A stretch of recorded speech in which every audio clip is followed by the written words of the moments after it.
بسم اللہ الرحمن الرحیم۔ سوشل میڈیا پر بہت سی تصاویر مختلف قبروں کی شیئر کی جاتی ہیں اور ان تصاویر کے بارے میں دعویٰ کیا جاتا ہے کہ آپ پہلی مرتبہ نبی اکرم صلی اللہ علیہ وسلم کی جو قبر مبارک ہے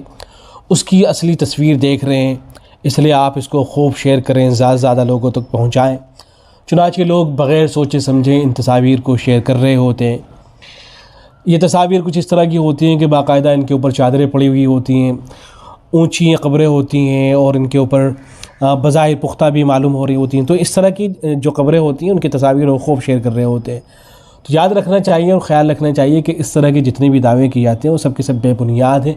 کوئی ان کی حقیقت نہیں ہے۔ کسی بھی قبر کی تصویر کے بارے میں اگر یہ دعویٰ کیا جا رہا ہے کہ یہ نبی اکرم صلی اللہ علیہ وسلم کی اصلی قبر ہے اور آپ نبی اکرم صلی اللہ علیہ وسلم کی قبر مبارک کی تصویر پہلی مرتبہ دیکھ رہے ہیں، تو خیال رکھنا چاہیے اور یہ سمجھ لینا چاہیے کہ جھوٹ ہے، فیک ہے، کوئی اس کی حقیقت نہیں ہے۔ در حقیقت نبی اکرم صلی اللہ علیہ وسلم کی جو قبر مبارک ہے اس کی تصویر کا ہونا تو دور کی بات، وہ جو جگہ ہے جہاں نبی اکرم صلی اللہ علیہ وسلم کی قبر مبارک ہے وہاں تک کوئی جا ہی نہیں سکتا ہے، اس جگہ تک کوئی پہنچ ہی نہیں سکتا ہے۔ ہاں البتہ لوگوں نے اس کے ماڈل بنائے ہیں۔ یہ جو تصویر آپ دیکھ رہے ہیں تو یہ بھی کوئی حقیقی تصویر نہیں ہے، بلکہ یہ ماڈل بنایا گیا ہے جس میں یہ دکھایا گیا ہے کہ ایک طرف 3 قبریں ہیں جن میں ایک قبر نبی اکرم صلی اللہ علیہ وسلم کی ہے، ایک حضرت ابوبکر صدیق رضی اللہ تعالیٰ عنہ کی ہے اور ایک حضرت عمر فاروق رضی اللہ تعالیٰ عنہ کی ہے، اور درمیان میں ایک دیوار ہے، اور پھر اس کے بعد حضرت عائشہ رضی اللہ تعالیٰ عنہ کا کمرہ ہے جہاں وہ رہا کرتی تھی۔ تو یہ بھی ایک خیالی تصویر ہے، ایک ماڈل ہے، یہ بھی کوئی حقیقی تصویر نہیں ہے۔ ایسے ہی جو بہت سے حضرات سلام پیش کرنے کے لیے جاتے ہیں اور نبی اکرم صلی اللہ علیہ وسلم کے روضے مبارک پر کھڑے ہو کر جو سلام پیش کر رہے ہوتے ہیں، تو یہ جو جالیاں ہیں سنہری جالیاں، تو ان لوگوں کا خیال یہ ہوتا ہے کہ جو سنہری جالیاں نظر آ رہی ہیں تو اگر ہم اندر جھانک کر دیکھیں گے تو ہمیں نبی اکرم صلی اللہ علیہ وسلم کی قبر مبارک نظر آ جائے گی،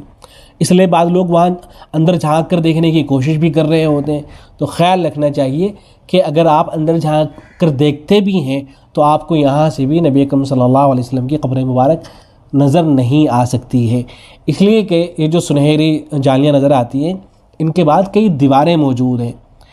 ایک دیوار ہے، پھر اس کے بعد ایک اور ہے، پھر اس کے بعد ایک اور ہے، پھر اس کے بعد ایک اور ہے، پھر اندر جا کر جو ہے نبی اکرم صلی اللہ علیہ وسلم کی قبر مبارک ہے اور دیگر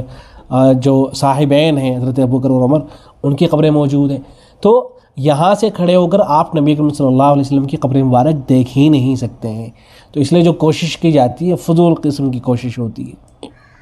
ایک کتاب ہے جس کا نام ہے مدینہ منورہ، اس کے فضائل، مسجد نبوی حجر نبویہ صلی اللہ علیہ وسلم۔ اس کتاب کو لکھا ہے مسجد نبوی کے امام ہیں ڈاکٹر عبد المحسن صاحب نے، اور اس پر تقریر اور مقدمہ ہے امام حرم مکی شیخ عبد الرحمن السدیس حفظہ اللہ کا، آسانی سے مل جاتی ہے، عربی میں بھی ہے اور اردو میں بھی اس کا ترجمہ ہو گیا ہے، اس کو انٹرنیٹ پر آسانی سے مل جاتی ہے، اس کا مطالعہ کیا جا سکتا ہے، اگرچہ اس کے سارے مشمولات سے اتفاق نہیں کیا جا سکتا لیکن بہرحال ایک اچھی کتاب ہے۔ تو اس کتاب کے اندر انہوں نے لکھا ہے نبی اکرم صلی اللہ علیہ وسلم اور صاحبین کی قبریں صرف 2 مرتبہ دیکھی گئی ہیں۔ لکھتے ہیں کہ حضرت عائشہ رضی اللہ تعالیٰ عنہ کی وفات کے بعد جب کمرے کا دروازہ بند کیا گیا تو اس کے بعد سے آج تک قبروں کو 2 مرتبہ کے علاوہ کبھی نہیں دیکھا گیا۔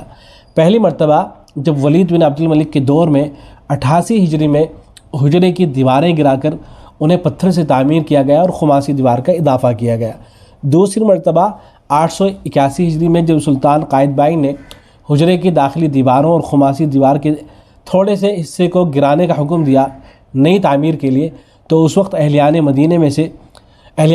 میں سے کچھ لوگ دیواروں کی تعمیر اور آتش زدگی کی وجہ سے رہنے والے آثار کی صفائی کے لیے حجرے میں داخل ہوئے۔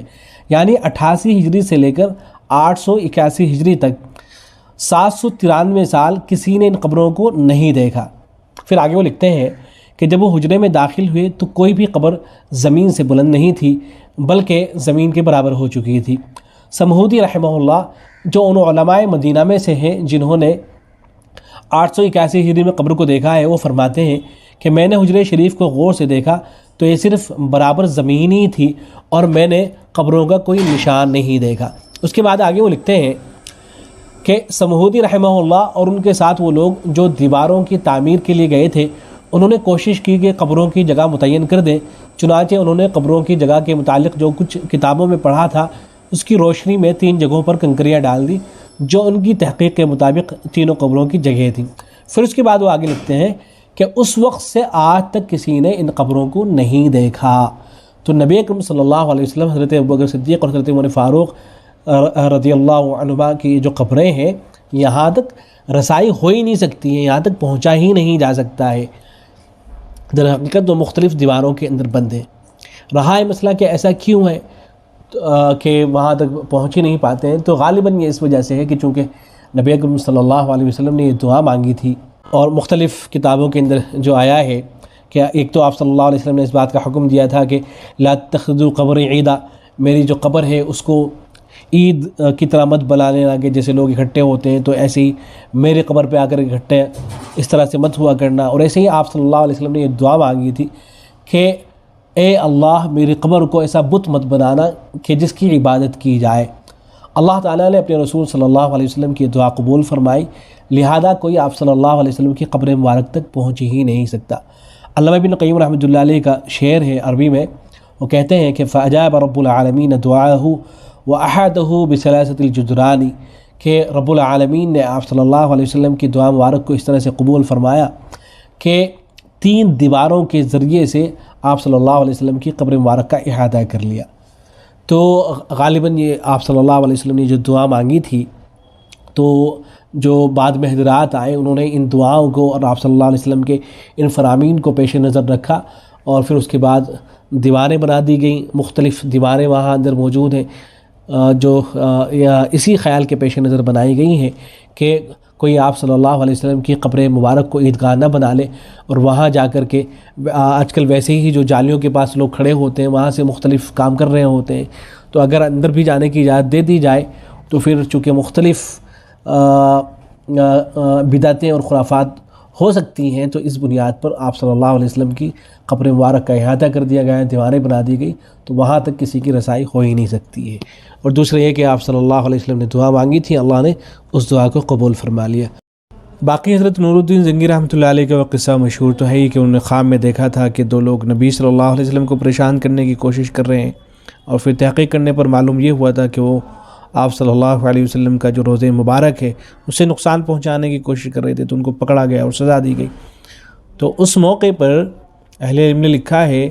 کہ حجرہ شریفہ کے گرد گہری خندق پانی کی سطح تک کھدوا کر اس کو پگھلے ہوئے سیسے سے بھروا دیا۔ اس طرح حجرہ شریفہ کے گرد سیسے کی ایسی فصیل قائم کر دی جو پانی کی سطح تک پہنچی ہوئی ہے۔ تو حضرت نور الدین زنگی رحمۃ اللہ علیہ کے زمانے میں یہ کام انجام دیا گیا تھا۔